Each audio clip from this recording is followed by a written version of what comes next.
Hi, welcome to Pavis life style. இன்றைக்கி நம்ம சேனலில் பார்த்தீங்கன்னா ஈஸியான ரொம்பவே டேஸ்டியான இட்லி குருமா தாங்க செய்ய போகிறோம். இந்த குருமா பார்த்தீங்கன்னா எங்கள் வீட்டில் அடிக்கடி செய்வோம். இட்லி தோசைக்கு ரொம்பவே சூப்பராக இருக்குங்க. அந்த ரெசிபியை தான் இன்றைக்கி உங்களோட ஷேர் பண்ணியிருக்கேன். இட்லி மாவு காலையிலே அரைச்சி எடுத்து வச்சாச்சுங்க. நைட்டு செய்கிறதுக்கு தேவையான மாவில் மட்டும் உப்பு கலந்துட்டு நல்லா புளிக்க விட்டுட்டேங்க. மாவும் நல்லா புளிச்சிருச்சு. மீதி இருக்க மாவு எல்லாத்தையுமே ஃப்ரிட்ஜில் எடுத்து வச்சுட்டேங்க. மாவு அரைச்சதுமே பார்த்திங்கன்னா ஃபஸ்ட்டு செய்கிற இட்லி பார்த்திங்கன்னா ஒரு ஸ்பெஷலாக சூப்பராக இருக்கும். அது எனக்கு ரொம்ப பிடிச்சிருக்குங்க. அதனால் எப்போவுமே மாவு அரைச்சதும் ஃபஸ்ட்டு நான் இட்லி தான் ஊற்றுவேங்க. இட்லி ஊற்றி முடிச்சதுமே பார்த்திங்கன்னா பக்கத்தில் பால் காஞ்சிருச்சு. காய்ச்சின பாலை வேறு பாத்திரத்தில் மாற்றிட்டு அதுலேயே ஒரு டீயை போட்டு குடிச்சிட்டு தாங்க குருமா செய்யவே ஸ்டார்ட் பண்ணேன். நான் பால் வாங்கிட்டு வந்ததுமே பார்த்திங்கன்னா ஃபுல்லாக எல்லா பாலையுமே காய வச்சுடுவேங்க. அதை ஆறுனதுக்கப்புறம் ஃப்ரிட்ஜில் எடுத்து வச்சுடுவேங்க. சீக்கிரம் ஆடை கட்டிடும். அந்த ஆடையை மட்டும் தனியாக எடுத்து தயிர் பெறப்போட்டுருவீங்க. அப்படி பெறப்போடும்போது பார்த்திங்கன்னா வெண்ணெய் அடிக்கிறதுக்கும் ஈஸியாக இருக்கும். ஒவ்வொரு டைம் நம்ம தயிர் சாப்பிடும்போதும் ஆடையை ஒதுக்கி வைக்க வேண்டிய அவசியம் இருக்காதுங்க. மினிமம் 1 காஃபி 2 டீ இல்லாமல் என்னோட டே கம்ப்ளீட்டே ஆகாதுங்க. என்ன தான் ஹெல்த்தி அப்படி இப்படின்னு யோசித்தாலும் டீ இல்லாமல் என்னால் இருக்கவே முடியல. ஏன்னு எனக்கு தெரியலங்க. ஒரு வழியாக எல்லா வேலையும் முடிச்சுட்டு குருமா செய்ய ஸ்டார்ட் பண்ணியாச்சுங்க. தேங்காய் பார்த்திங்கன்னா ஃப்ரீசர்லேருந்து எடுத்ததுனால கொஞ்சம் கெட்டியாக இருக்கிற மாதிரி இருக்கும். பட் அரைக்கும் போது அந்தளவுக்கு ஒன்றும் தெரியாதுங்க. குருமாக்கு பார்த்திங்கன்னா மிக்சியில் தேங்காய், பொட்டுக்கடலை, இஞ்சி, பூண்டு, சோம்பு இது எல்லாத்தையும் போட்டு நல்லா அரைச்சிட்டு அதுக்கப்புறம் தண்ணி சேர்த்துட்டு நல்லா ஒரு ஃபைன் பேஸ்ட் மாதிரி அரைச்சி எடுத்து வச்சுக்கோங்க. இந்த குருமாவுக்கு பெரிய வெங்காயம் நிறையா சேர்த்துனா சூப்பராக இருக்குங்க.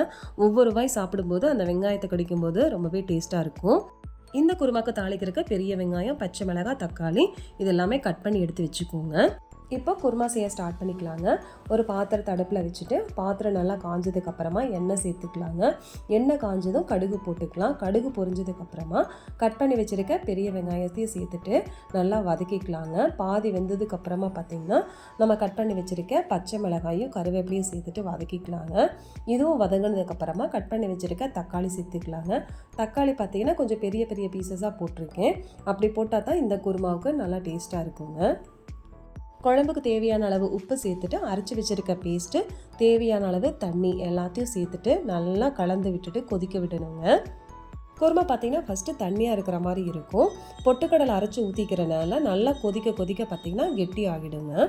ஃபைனலாக பச்சை வாசம் போனதுக்கப்புறமா கொத்தமல்லி தழை போட்டு இறக்கணுன்னா நம்மளோட குருமா ரெடி ஆகிடுங்க. ரொம்பவே சிம்பிளாக இருக்கும். டேஸ்ட்டு பார்த்திங்கன்னா ரொம்பவே சூப்பராக இருக்குங்க. குருமா ரெடி ஆகிற இந்த கேப்பில் பார்த்தீங்கன்னா இட்லியும் ரெடி ஆகிடுச்சு. இட்லி எடுத்து ஹாட் பேக்கில் போட்டு வச்சுட்டு அடுத்த தட்டு இட்லியை ஊற்ற ஸ்டார்ட் பண்ணிட்டேங்க. இட்லி பாத்திரத்தில் 2 தட்டும் யூஸ் பண்ணும்போது பார்த்திங்கன்னா அடித்தட்டு இட்லி எனக்கு இன்னமும் ரொம்ப களியாட்ட ஒரு மாதிரி கொலன்னு வந்துடுதுங்க. அதனால மேல் தட்டு மட்டுமே யூஸ் பண்ணுறேன். இன்றைக்கி பார்த்திங்கன்னா இட்லியும் ரொம்பவே சாஃப்டாக மெதுமெதுன்னு இருந்ததுங்க. குருமாவும் ரொம்பவே சூப்பராக இருந்ததுங்க. குருமாவுக்கு காரத்துக்கு நம்ம பச்சை மிளகாய் மட்டும்தாங்க ஆட் பண்ணுறோம்.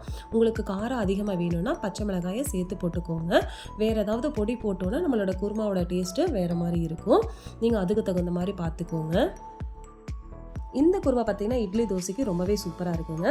ஃபைனலாக இதுக்குள்ளே வேக வச்ச பொட்டேட்டோவை போட்டோம்னா பூரிக்கு கூட யூஸ் பண்ணிக்கலாங்க. அதுவும் நல்லா இருக்குங்க. இந்த ரெசிபி எல்லாருக்குமே பிடிச்சிருக்கும்னு நினைக்கிறேங்க. பிடிச்சிருந்தா ட்ரை பண்ணி பாருங்கள். ட்ரை பண்ணிவிட்டு எப்படி இருக்குன்னு சொல்லுங்கள். தேங்க்யூ.